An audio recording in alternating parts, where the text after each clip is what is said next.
The small city of Chester lies in the northwest of England, just south of Liverpool, bordered by quiet countryside and threaded with narrow roads that lead into the past.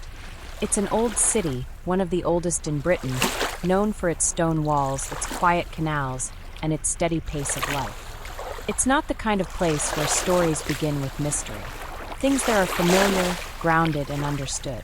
That's where Rebecca Coriam was born. She grew up in the suburbs of Chester, surrounded by family, friends, and the slow, predictable rhythms of a close-knit community. Her parents, Mike and Ann, raised her with structure and care. Rebecca was their only daughter, bright and warm, with a presence that seemed both strong and approachable. She liked animals. She loved children. And from an early age, she was known for her ability to make people feel at ease. She wasn't loud, but she didn't disappear into the background either. She had confidence without needing attention. She listened closely when others spoke, and when she answered, it was with thought. At school, she played sports, particularly football, where she earned respect not just for how she played, but for how she carried herself.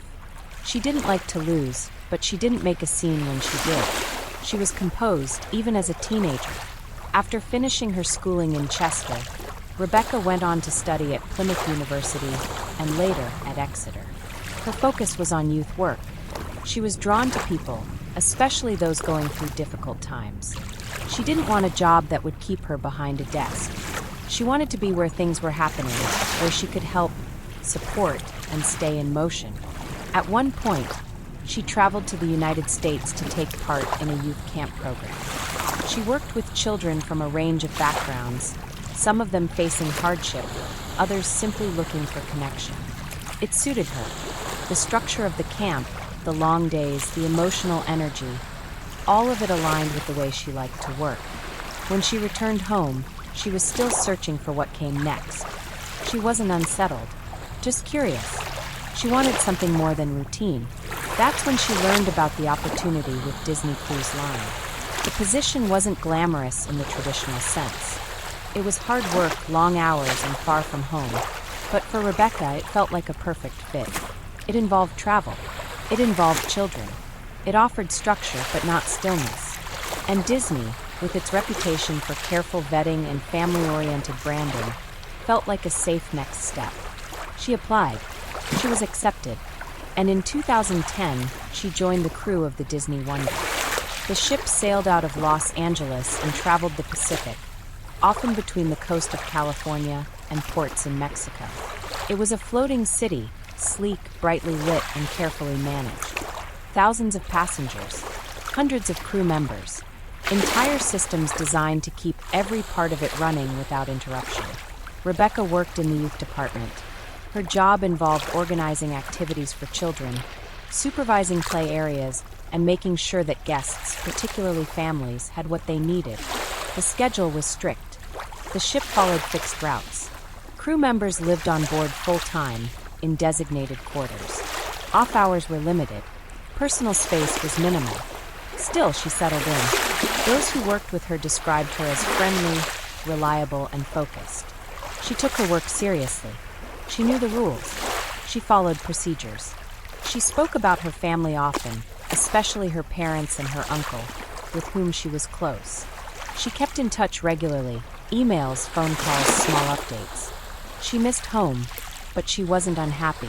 And while the ship's environment could be intense, tight schedules, long shifts, isolation from the outside world, she didn't let it affect her outwardly. She remained composed, even when others were tired or stressed. Rebecca had been working aboard the Disney Wonder for just under a year when something changed. In March 2011, while the ship was preparing for another departure from Los Angeles, she called her parents from the vessel. It wasn't a long call, just enough to say she'd speak to them soon, just enough to stay connected. There was no sign of distress in her voice, no warning, no suggestion that anything was wrong.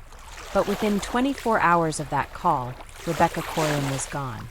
The Disney Wonder is a large ship, nearly 1,000 feet long, with more than 10 decks, hundreds of crew members, and thousands of passengers on board during any given voyage.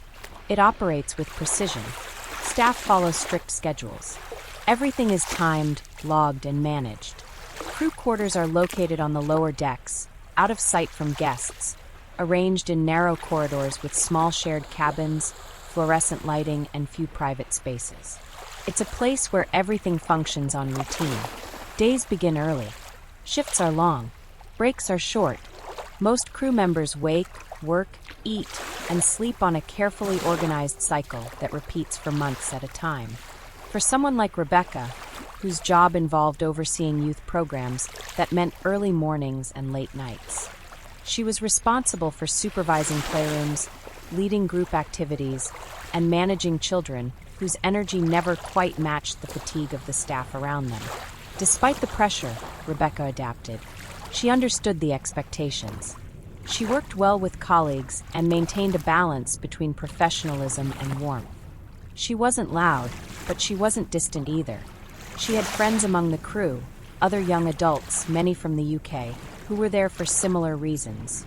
Travel, experience, something different from the life they'd left behind. They bonded over long days and limited freedom. Time off was rare. Internet access was limited, and privacy was something you learned to do without.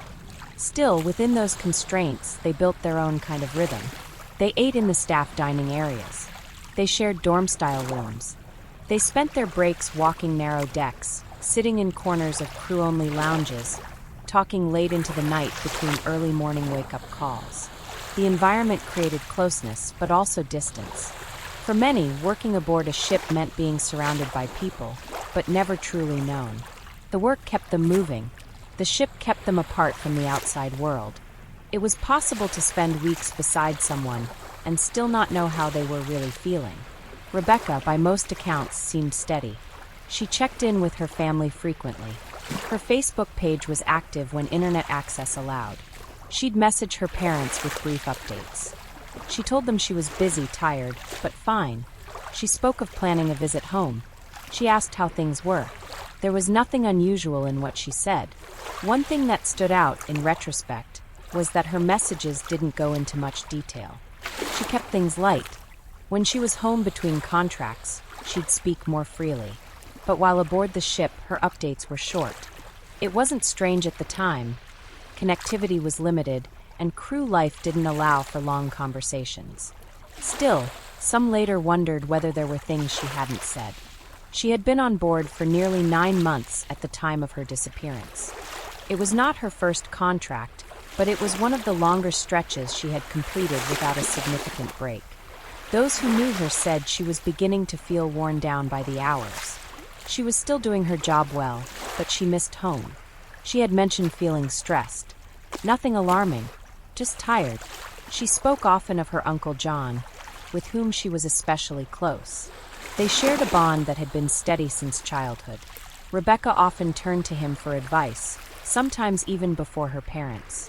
He later said she had never hinted at anything being seriously wrong. If she had, he believed, she would have told him. In the days before she disappeared, Rebecca had returned to the Disney Wonder after some brief time away from the ship. What exactly she did during that period hasn't been fully explained publicly. She may have stayed in a hotel near the port. She may have spent time alone or with other crew. What's clear is that she was back on board and scheduled to resume work with the youth program. Her final known day on the ship was March 21, 2011. The ship was docked in Los Angeles. It was preparing to depart again on a journey south along the coast of Mexico. That evening, Rebecca was seen walking through the crew areas of the ship. She spoke briefly to colleagues. Nothing seemed out of place. And then the ship sailed. The morning of March 22, 2011, began like most days aboard the Disney Wonder. The ship had departed Los Angeles the night before and was now sailing south along the coast of Mexico. Crew members were already up and moving before sunrise. Some were preparing for guest services. Others were returning to their cabins after overnight shifts. In the crew-only corridors, lights never fully went out. But by early morning, something was quietly noticed. Rebecca hadn't shown up for her scheduled shift in the youth activities area. At first, it didn't raise alarm. Crew members occasionally missed their call times due to illness, late nights, or scheduling mix-ups. But after multiple attempts to reach her through ship communication channels, concern began to build. Supervisors checked her cabin. She wasn't there. They asked others in her department if they had seen her. No one had. Then, as the minutes passed, concern gave way to something heavier. Rebecca was not on board, and no one knew where she had gone. The last confirmed sighting of Rebecca Coriam came from a security camera mounted in a crew area near the ship's internal call center. The footage was time-stamped 5:45 a.m., just before sunrise. In the video, Rebecca is seen wearing men's clothing, a baggy t-shirt and loose shorts, possibly borrowed. She appears agitated. She paces. She places a call from one of the internal phones. The camera shows her speaking, holding the receiver to her ear with one hand, covering part of her face with the other. Her posture is tense. At one point, she seems to react emotionally, shaking her head, possibly crying. Then she hangs up. A crew member passes by. She exchanges a few words with him. He later recalled asking her if she was okay. She responded, "Yeah, fine." Then she walked away. That was the last time anyone saw her. When the security team realized she had not been located anywhere on the ship, they reviewed the footage and immediately noted the phone call. But by then, several hours had passed. The ship was already at sea, and there was no confirmed record of what was said during that call or who had been on the other end of the line. The phone Rebecca used was not connected to any off-ship number. It was an internal system. She had likely been calling another crew member, perhaps in another part of the ship. But the exact identity of that person was never disclosed publicly. Some crew reported she had recently had a disagreement with a fellow staff member. Others said she had seemed emotionally off in the days before. But nothing was clear. There were no formal complaints, no medical reports, no indication that she was at risk. Just that early morning phone call. Just that final, recorded conversation. The response from the ship's command team was quiet. They alerted Disney headquarters. Protocol required them to notify local authorities at the next port. In this case, the ship was headed to Puerto Vallarta, Mexico. Mexican officials were informed, but the jurisdiction over the investigation belonged to Bahamas maritime authorities, since the ship was registered in Nassau. That technicality shaped everything that followed, because while Rebecca was British, and while the ship sailed from a U.S. port, the investigation fell under a foreign agency, with limited reach, limited transparency, and very little public oversight. Back on the ship, an internal search was conducted. Crew quarters were examined, public areas were reviewed, passenger decks were checked, but nothing new was found. Rebecca's personal belongings were still in her cabin. Her passport, her ID, her credit cards, her phone, everything except her. There was no sign of her entering any guest areas. No footage of her disembarking at port. No confirmed evidence that she had left the ship in any official way. Disney made a formal announcement on board, but it was understated. Passengers were not told directly that a crew member had vanished. There were no public alerts or security delays. For most on board, the voyage continued without disruption. The crew knew differently. Word spread quietly, first among the youth department, then throughout the staff decks. Rebecca Coriam was gone, and the ocean around them held no answers. The call to Rebecca Coriam's parents came quietly, without much warning. It was March 22, 2011, the same day she had missed her shift. The voice on the line told them only that their daughter was missing, that she hadn't reported for duty, that the ship had searched for her and hadn't been able to locate her anywhere on board. Mike and Coriam were stunned. At first, they struggled to believe what they were hearing. Rebecca had always been steady. She had traveled before. She was cautious, level-headed, grounded. The idea that she was simply gone didn't register. They had spoken to her just the day before. Nothing in her voice had seemed off. There was no suggestion that she had been ill. No indication that she'd intended to leave the ship. Nothing to explain why they were being contacted by corporate representatives from a cruise line in another country. They were told that an investigation was underway. They were told not to worry. They were told that Disney was doing everything it could. Back on board the Disney Wonder, the response had already been shaped by protocol. The ship's internal logs were reviewed. Security footage was pulled from known entry and exit points. Crew movements were examined. Rebecca's cabin was sealed and searched. Her belongings remained untouched, except by the security team.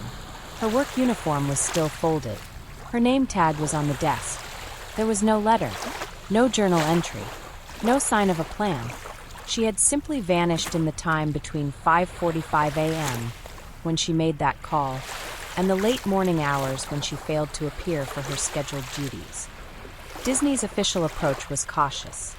The company issued a short statement noting that a crew member had been reported missing. They did not name her publicly at first. The ship continued its journey without delay. Most passengers were not informed until the vessel had docked in Mexico. Internally, the crew was told to stay professional. Work continued. Schedules remained in place. The children's programs resumed. Crew members who had known Rebecca were given little information. Some were told to avoid discussing the situation with guests. Others were quietly pulled aside and asked if they had noticed anything unusual in the days before. The atmosphere became tense. People whispered. The same questions circled below deck. Where had she gone? Had she fallen? Had she jumped? Had someone hurt her? No one had answers. And soon, the ship was on its way back to Los Angeles. When it returned to port, authorities boarded the vessel. But they weren't from the United States or the United Kingdom. A single Bahamian investigator had flown in to meet the ship. He spent only a short time on board, just a few hours. He conducted a handful of interviews, reviewed selected footage, looked at her cabin, and then he left. There was no full-scale investigation, no wide search, no forensic analysis of her belongings, no public appeal for information. The entire process lasted less than a day. By the time the ship was preparing for its next departure, the case had already begun to recede into quiet. Rebecca's parents flew to Los Angeles to meet the ship. They were greeted by Disney representatives and escorted to the dock. What they hoped for was clarity. What they received were carefully chosen words. They were brought on board, shown the area where she was last seen, given access to her cabin. But when they asked to see the full CCTV footage, they were told only that it was being handled by authorities. They were shown a brief clip, the same segment later shown publicly, where Rebecca is seen talking on the phone near the crew stairwell. But they weren't told who she was speaking to, and they weren't told what the investigation had revealed.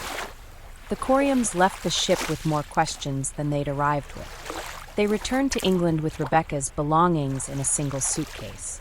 There was no formal report, no statement from the Bahamian authorities, no timeline offered. Weeks passed, then months. There was no press conference, no findings released, no confirmation of what had happened, just a file in a jurisdiction far from home, sitting quiet. In the months that followed Rebecca Coriam's disappearance, the questions grew larger, not smaller. Her family had returned to the UK with no real explanation, only the few belongings recovered from her cabin and the lingering absence of a daughter who had simply vanished at sea. What remained was a thin outline of events, a phone call, a camera frame, an empty bed. But for all the procedures Disney and the Bahamian authorities had claimed to follow, the truth was that the investigation had left more gaps than answers. Only one investigator from the Bahamas had been sent to the ship.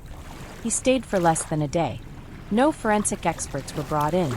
No full interviews were shared with Rebecca's family. No statement was issued to the public with details of what had, or hadn't, been found. And slowly, a quiet frustration began to take root. For her parents, it wasn't just the pain of her disappearance. It was the persistent sense that no one in charge was truly looking. The structure of cruise ship law is complicated. Although Disney Cruise Line operates primarily out of the United States, and its headquarters are based in Florida, the Disney Wonder is registered in the Bahamas. That means any criminal investigation on board, even if it involves citizens of another country, falls under Bahamian jurisdiction. This legal technicality, while standard in the cruise industry, made accountability difficult to trace. The Bahamian authorities had limited resources. They had no presence aboard the ship beyond the brief visit, and their findings, if they reached any, were never shared publicly. There was no known follow-up, no calls to expand the investigation, and no explanation given to justify the limited scope of their involvement. The Coriam family was left with a single point of contact, and that contact grew quieter with each passing month. As the silence continued, other questions began to rise. The area of the ship where Rebecca was last seen, near the internal phone bank, was not close to any passenger decks or open railings. For someone to fall overboard from that area would require multiple doors, stairwells, or restricted access points. No one had reported hearing anything. There were no witnesses to a fall. No alarms had sounded, and the Disney Wonder, like many cruise ships, had multiple surveillance points. Yet no footage was ever released beyond that one segment showing her phone call. When her family asked whether other cameras had captured anything, they were told that no further footage existed. Either the cameras weren't positioned to see where she went next, or the data had been overwritten. No one could say for certain. Privately, some crew members began to share concerns with Rebecca's family. Not all were willing to speak publicly, but a few described the mood on board after her disappearance. There was a sense of discomfort, of knowing something had happened that wasn't being talked about. A few claimed they had seen Disney personnel instructing staff not to speak with passengers about the situation. Some were told not to speculate, not to share any opinions, and not to discuss Rebecca at all once the ship resumed service. Whether that instruction came from management directly or was part of standard crisis communication wasn't entirely clear. But the result was the same. People stopped talking, and whatever had been felt on board, it never made its way into the official record. Rebecca's family tried to push forward. They wrote letters. They contacted government officials. They asked Disney for answers. The company expressed sympathy, but not much more. They maintained that they had followed protocol, that the investigation had been handled by the proper authorities, that their thoughts were with the Coriam family. But the family wanted more than thoughts. They wanted clarity. They wanted the investigation reopened. They wanted access to the same evidence they were told existed, but never shown. There was no evidence of suicide. There was no confirmed evidence of foul play. There was no suggestion that she had planned to leave the ship. And yet, there was no explanation for how she could have gone overboard without a trace. The sea is large, but ships are small, and Rebecca had left no sign of where she had gone. Only a still image, a quiet moment, a conversation no one heard, and then nothing. In the absence of progress from the official investigation, Rebecca Coriam's disappearance began to attract public attention, not in sudden headlines or breaking news segments, but slowly as a kind of unresolved space that wouldn't quite close. The longer the silence lasted, the more the story began to move from private grief to quiet public concern. And while Disney remained guarded in its responses, others began to take notice, especially in the United Kingdom, where Rebecca's family continued to ask questions no one seemed willing to answer. Her parents didn't make accusations. They didn't speak in anger, but they refused to let her name fade. They gave interviews when asked. They wrote to Parliament. They contacted officials from the British Foreign Office. They made the same request over and over, that someone outside of the cruise company, outside of the Bahamian registry, take a real look at what had happened to their daughter. In 2011, just months after Rebecca vanished, a British Member of Parliament, Chris Matheson, began to raise the issue more directly. He called for stronger oversight of cruise ship investigations, pointing out that Rebecca's case had exposed a flaw in international maritime law. A British citizen had disappeared under suspicious circumstances, yet the investigation had taken place in another country, under rules her family could not access. He called it unacceptable. He wasn't alone. The structure of cruise investigations, as they stood at the time, created legal and practical barriers. When a ship is flagged under a country like the Bahamas or Panama, as many are, the responsibility for any serious incident falls under that country's authority, even if the incident happens in international waters, and even if the victim is from somewhere else. In Rebecca's case, that meant the United Kingdom had no legal reach, and Disney, as a private company, was not required to share anything beyond what it chose. So while Rebecca's face appeared in headlines and her family's story spread, the case itself remained locked behind those boundaries. There were no subpoenas, no cross-agency task force, no criminal proceedings, just the same file unchanged. As time passed, journalists began to take interest, not in scandal, but in the strange stillness of it all. A handful of investigative reporters contacted the family, requested documents, and asked questions about what had and hadn't happened. One of them, John Ronson, met with Rebecca's parents and traveled to Los Angeles to speak with Disney representatives. He was also allowed aboard the Disney Wonder briefly. He walked the areas where Rebecca had been seen. He asked to view more footage. He asked to speak with the crew. Most of those requests were declined. What emerged from his reporting was what many already suspected: that while Disney had followed the procedures it was legally required to follow, no one had truly investigated the case in the way they would have, had it happened on land. There had been no follow-up interviews, no new searches, no formal review, and Disney declined to answer many of the most basic questions. One of the points that stayed with those who followed the case was the phone call. The last known moment. The image of Rebecca standing near the crew stairwell in oversized clothes, holding the phone close to her ear. Who was she speaking to? Why was she upset? And why had that moment, captured on camera, never led to anything more? The person she called was never named publicly. The contents of the conversation were never released. And while internal ship phones are recorded in some cases, no transcript was shared with her family. The silence around that final interaction became more telling than the call itself. As years passed, no evidence emerged to suggest what had happened. Rebecca's remains were never recovered. No one came forward with new information. No further footage surfaced. Her belongings stayed in storage. Her parents kept her room as it was, and the story remained one of quiet uncertainty. A closed environment, a missing person, and a company that said little and explained less. As months turned into years, the disappearance of Rebecca Coriam began to settle into a quieter place. No less painful, no less unresolved, but quieter. The initial urgency faded from headlines. Journalists who had covered the story moved on to other cases. The public, though sympathetic, shifted its attention elsewhere. And like so many unsolved disappearances, the case took on a stillness that comes when answers never arrive. For her family, the silence was not a conclusion. It was something else, an open space they had to learn to live in. They had no evidence that she was gone in the final sense, but no real hope that she would simply return. What they had was a timeline that ended too abruptly, a set of belongings that told them nothing, and a system that had never shown its full hand. Their contact with authorities in the Bahamas grew more limited as time went on. Updates became infrequent. Eventually they stopped altogether. There was no case file to review, no meetings to attend, no detectives assigned beyond the original report. Her name remained listed in missing persons registries, but no active search was taking place.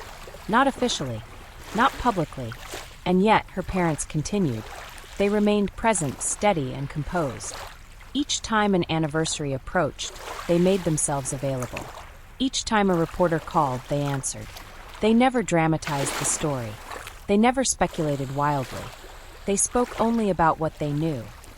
That their daughter was missing, that the investigation had been minimal, and that there was more that could have been done. In Chester, life resumed its shape around the loss. The community remembered Rebecca, not as a figure in a mystery, but as someone they had known. A young woman who had once played football on the school field, who had worked with children at summer camps, who had made people feel comfortable without trying to stand out. Her parents kept her room, not as a shrine, but as a space where nothing had been resolved. Her books remained on the shelves. Her photos stayed where they had always been. Letters she had written were carefully stored, along with a handful of printed emails and postcards she had sent while working on the ship. When they spoke about her, it was with clarity. They didn't avoid the details. They didn't claim certainty where there was none, but they spoke with quiet conviction, especially when it came to how her case had been handled. They believed someone on that ship knew more than they had said.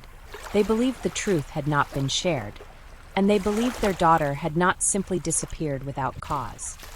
Disney did not reopen the investigation. No additional footage was released. No further comments were made publicly after the first year. When the case was mentioned in press reports, it was often framed in vague terms: a disappearance at sea unresolved. The company emphasized that the matter had been handled according to maritime law and referred further inquiries to Bahamian officials. There were no statements of regret, no new findings, just a corporate silence that matched the legal one.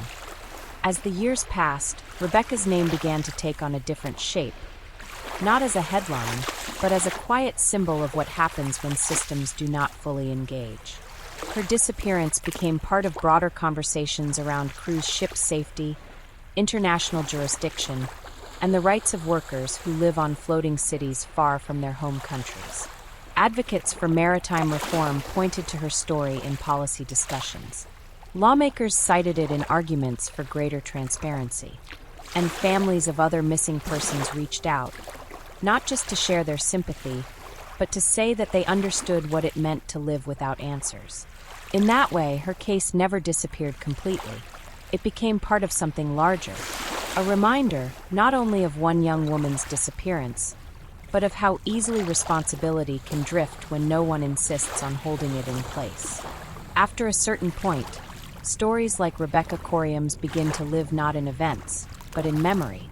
With no evidence to re-examine, no witness to re-interview, and no official body moving the case forward, the weight of the unanswered begins to settle elsewhere, into the lives of the people who remain, into how they remember, into how they speak or don't speak about the person who is missing. For Mike and in Coriam, that meant learning to live in a space where nothing had been concluded, yet so much had been lost. They never turned her room into a monument, but they didn't pack it away either. Her clothes stayed in the closet. Her books remained on the shelves. Her scent, for a while, lingered on the fabrics folded neatly across her bed. These small things, ordinary objects once overlooked, became quiet markers of presence. Not just of who she was, but of how abruptly she had been taken from the life that had once felt so steady. They spoke about her often, but never dramatically. They kept her name in the public eye, not through campaigns or pressure, but by refusing to let it fade. If a journalist called, they answered. If someone asked what had happened, they explained, without embellishment, without anger, and without pretending the story had changed. Because it hadn't, not in any meaningful way. Each year, the anniversary came again, March 22nd. Some years it brought media attention. Other years passed with only a few small updates in regional papers. The rhythm of public attention became less important than the act of remembering her in full. Who she was, how she had lived, and how deeply her absence had shaped the years that followed. In quiet moments, friends still wrote messages online. Former colleagues from the ship reached out. Sometimes they shared small things, an old joke, a memory of Rebecca helping someone through a difficult moment. It was always something soft, never dramatic, just a moment of recognition, the kind of remembrance that stays even when so much else moves on. In time, her name became part of wider discussions around safety at sea.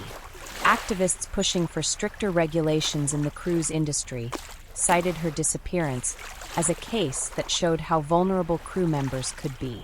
Not because she had made a mistake, but because when she vanished, the response had been insufficient, disconnected, distant. There were calls for legislation that would give victims' families greater access to records. That would make jurisdiction clearer. That would allow for real investigations when serious incidents occurred in international waters.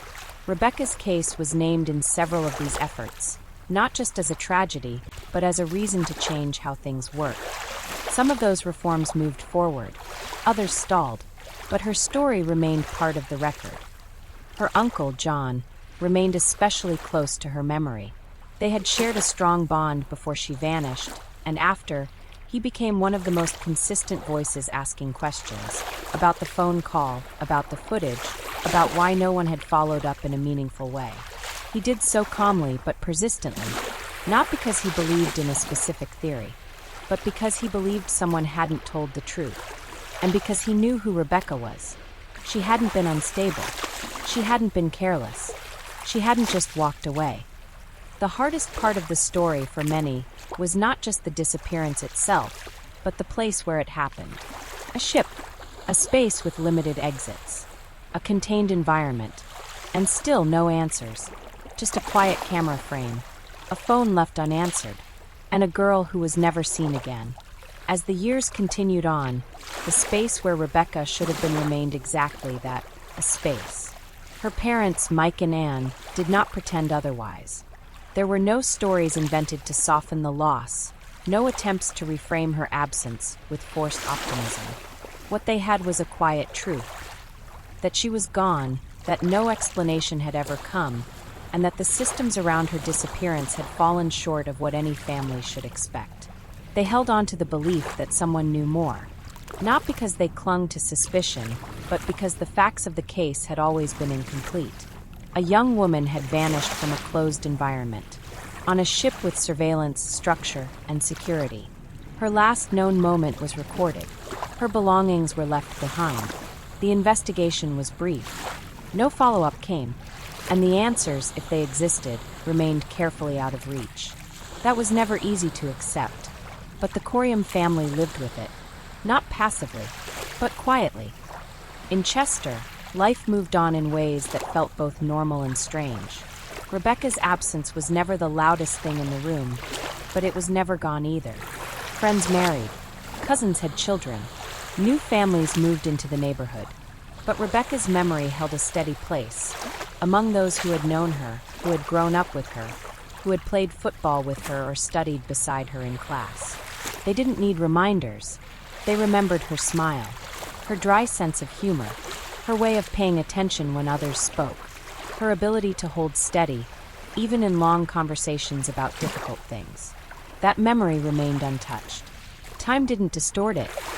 Each time Rebecca's name appeared in an article or television segment, her family saw the same sentence repeated, that she was the first British person to go missing from a Disney cruise ship. It was true, but it didn't capture the shape of her life, or the complexity of her story, or the stillness left behind. Rebecca wasn't a mystery before she disappeared. She was a daughter, a niece, a friend. She had plans. She had just turned 24. She had been looking ahead to the next phase of her life, whether that meant staying with the cruise line or returning home to work with children again. There had been no signs that she was unhappy in any way that alarmed her family. She had told them she'd be in touch again soon. Then she was gone. In interviews years later, her father was often asked if he believed Disney had told the full truth. He always answered carefully. He didn't accuse, but he did say that he believed there was more. More that could have been done, more that hadn't been shared, more that might have mattered if someone had looked a little harder. He had never been shown all the footage. He had never been told who Rebecca had called. He had never received a full report from Bahamian authorities. And no one had ever looked him in the eye and said they truly didn't know what happened. There's something lasting about a case that sits unresolved in a place so controlled. It makes people uncomfortable. Ships are meant to be contained, organized, safe. The very idea that someone could simply disappear from one and leave behind nothing but questions goes against what most people want to believe. But that's exactly what happened, and it happened without noise, without witness, without conclusion. In the years following Rebecca's disappearance, her name remained part of conversations that reached far beyond her hometown. Her story was no longer just about what happened on the Disney Wonder in March 2011, but about how quickly responsibility can fall into silence when jurisdiction is distant and when no one insists on pressing forward. Even without updates, people remembered, not because new information came to light, but because what had already happened was enough to stay with those who paid attention. The Coriam family never withdrew from public view, but they also didn't force themselves into it. They spoke when asked, answered calmly when contacted, and participated in every opportunity that felt honest and meaningful. Their focus never shifted to outrage or spectacle. Instead, they chose to stay grounded in what had always mattered to them: finding out the truth, or at least making sure no one forgot how little effort had been made to uncover it. Over time, Rebecca's case was cited by campaigners pushing for more transparent laws around cruise ship safety and international investigation standards. Several policymakers referred directly to her disappearance when questioning how incidents at sea are handled, and how easily accountability is avoided when ships are registered in countries far removed from the people they carry. Those discussions didn't begin with Rebecca's case, but her name gave them renewed urgency. Despite this, the legal structure that allowed her investigation to be so limited remained largely unchanged. The ship's flag country retained control. The investigation had ended quickly, and no second review was ever commissioned. There were no subpoenas, no international cooperation beyond a formal notification. For the Coriams, that silence had become the clearest message of all, not just about what happened to their daughter, but about what hadn't been done after. They never claimed to know exactly what took place. They didn't offer conclusions, but they held to the belief that there had been more that could have been said, and more that should have been examined. Not only in the hours after her disappearance, but in the days, weeks, and years that followed. Rebecca's story became known in many places for what it lacked: no witnesses, no resolution, no justice. But in her parents' eyes, she remained known for everything she had before: her reliability, her thoughtful nature, her ability to calm others without drawing attention to herself. The disappearance didn't erase those things. It only made them harder to explain to strangers who had never met her and only knew her name from a news story or a headline. In their home, she was not remembered as a mystery, but as a whole person. They had kept everything she left behind, not for show, not for sentimentality, but because it was part of who she still was to them. And because without any resolution, they had no reason to rearrange or put anything away. They didn't speak in terms of hope or closure. Those words had little meaning anymore. What mattered was being steady. What mattered was ensuring that if answers ever came, they hadn't stopped looking. By the time a full decade had passed since Rebecca Coriam was last seen, the pace of public attention around her case had slowed to a quiet rhythm. News coverage had become occasional, mostly brief mentions around anniversaries, often recycling the same known details. The core of the story had never changed, and for those who had followed it from the beginning, the weight now rested not on what might be uncovered, but on how little had ever been explained.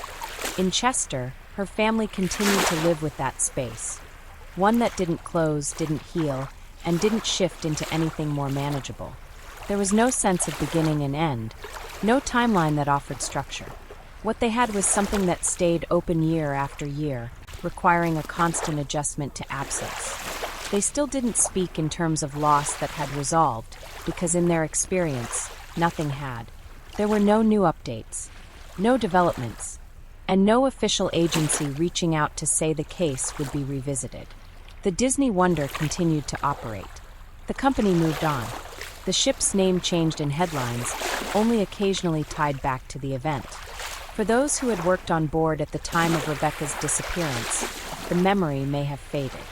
Crew rotated out, policies shifted, but the structure of the investigation, the narrow way it had been handled and the lack of external oversight, remained a lasting concern for many who had paid attention.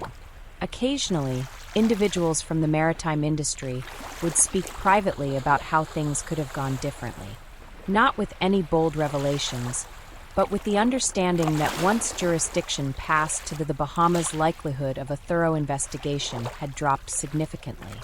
There was no infrastructure in place to challenge the findings or to demand more. That was the quiet failure no one wanted to admit. For Rebecca's family, that absence of accountability became part of the grief itself. Not knowing what had happened to her was one part of the pain, But knowing that the structures meant to find out hadn't pushed further, that there had been no interviews made public, no timelines reconstructed in full, no meaningful appeal for information from the people aboard the ship, that was what stayed with them just as much. Their days continued. They moved through life with consistency, with resilience, but always with that outline in the background, a space where their daughter should have been, not filled with speculation, not rewritten in hopes of comfort, just left as it was, unresolved but not forgotten. In small ways, Rebecca's story had changed the conversation, not with sudden reforms or sweeping changes, but through how her name was spoken in meetings, in articles, and in policy discussions about maritime safety. She became an example not of what had gone wrong in one tragic incident, but of what could go unanswered when systems were not built to respond. There was no closure, but there was still care. The people who remembered her did so with clarity. They spoke about her not as a mystery, but as someone whose life deserved to be understood beyond its final untraceable moment. They talked about her reliability, her thoughtfulness, her ability to make people feel at ease without needing attention in return. Those things never changed, no matter how much time had passed. And while the systems around her had moved on, the people who truly knew her had not. There came a point where no one expected new information. The years had passed quietly, and what remained were the steady outlines of what had always been known. A young woman left her cabin on a ship before dawn. She made a phone call. She was seen once more, walking through a corridor with her hands in her pockets. After that, nothing. No sightings. No voice. No answers. For those who had been close to Rebecca, the reality was not something they escaped or overcame. It simply became part of their life, a presence that shifted but never disappeared. Her parents still lived in the same house. They kept her belongings not because they believed she would come through the door again, but because they had nothing else to build a future from. Without facts, they lived with memory. And the memory didn't change. She had been thoughtful. She had worked hard. She had followed rules and built routines. The job on the Disney Wonder had seemed like the beginning of something. It had offered structure, travel, and responsibility. For someone like Rebecca, it had made sense. But it had also been isolating in ways her family couldn't fully understand until afterward. Life aboard a cruise ship created a kind of separation. It was busy but remote, surrounded yet private. Even for someone composed, it could be difficult to carry everything alone. Her family still wondered about that final phone call, about the days leading up to her disappearance, about whether something had changed that she hadn't told them. But they didn't claim to know. They only knew she hadn't come back, and that no one in a position to explain what had happened had taken full responsibility for finding out. In the end, there were no declarations, no final reports, no confirmed truths. The absence remained, and the case stayed open, though no longer active. Her name was still listed in missing persons databases. Her story was still known to those who followed such cases. But it lived now in a different way, not as something unfolding, but as something carried. There was no need to retell it with embellishment, no need to assign meanings that weren't there. The facts were enough. Rebecca Coriam had vanished from a ship where she was supposed to be safe. She had left no trail, and what came after revealed more about how systems fail than about what had happened to her. Her family continued, not in search of a moment of closure, but in the quiet work of remembering her accurately, speaking her name carefully, and living with the space that remained. And with each year that passed, the story stayed as it had always been, unfinished but not forgotten.